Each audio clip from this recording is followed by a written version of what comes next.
Olá amigos, bem-vindos à terceira edição do PPP News. Hoje falaremos sobre a entrada em vigor do Decreto 7962 de 2013, que regulamenta o comércio eletrônico. Comigo está a doutora Gisele Arantes.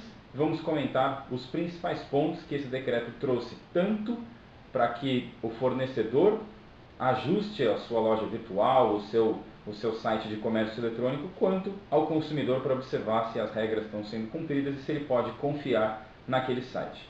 Doutora Gisele, tem uma recomendação que te chamou mais a atenção, que você gostaria de comentar inicialmente? Dentre os vários pontos positivos aí desse decreto, né, Vitor?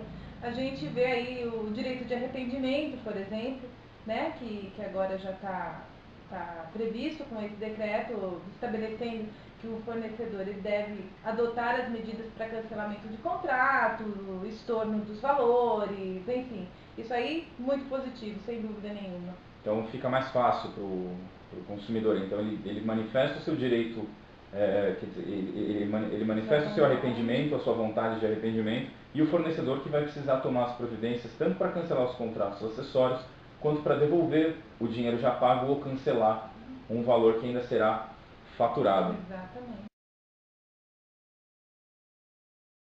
Um ponto que me chamou bastante atenção foi a exibição de um sumário antes do término da contratação, do fechamento do pedido. Também muito positivo. Ou seja, a hora que o usuário está finalizando a sua compra, ele vai obrigatoriamente ter que já tomar conhecimento, né?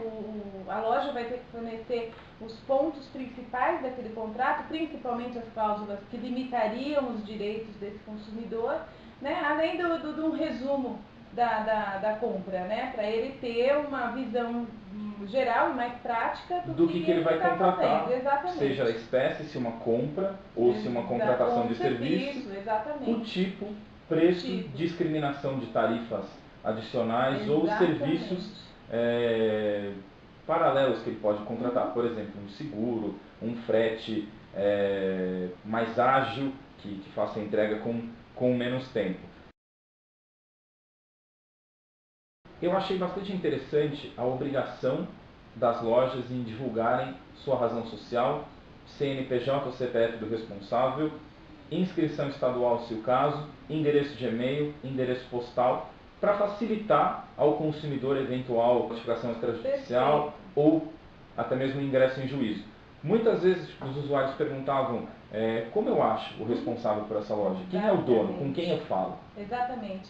Nossa, esse artigo foi perfeito, né? Porque a gente vê hoje que muitas lojas, né, oferecem produtos, né, disponibilizam o serviço, mas o usuário está comprando e não sabe de quem. Amanhã depois ele tem um problema, ele não sabe onde que ele vai buscar a solução, né? Então essa determinação para que a loja virtual forneça os dados, se identifique para o usuário, para o consumidor, foi perfeita. Já que ela exige os dados do consumidor, nada mais justo que ele também forneça os dados aos usuários.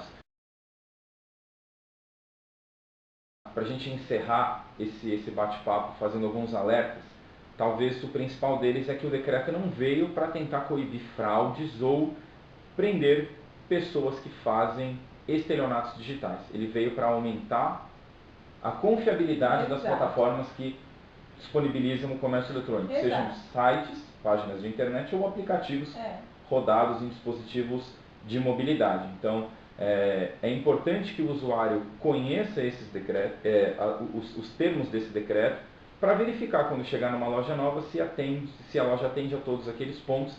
Se não atender, ele vai precisar ficar bastante ligado se continua com a compra ou não. Exatamente. O objetivo, proteger o consumidor. Muito obrigado, Gisele. Muito obrigado aos internautas. Até uma próxima.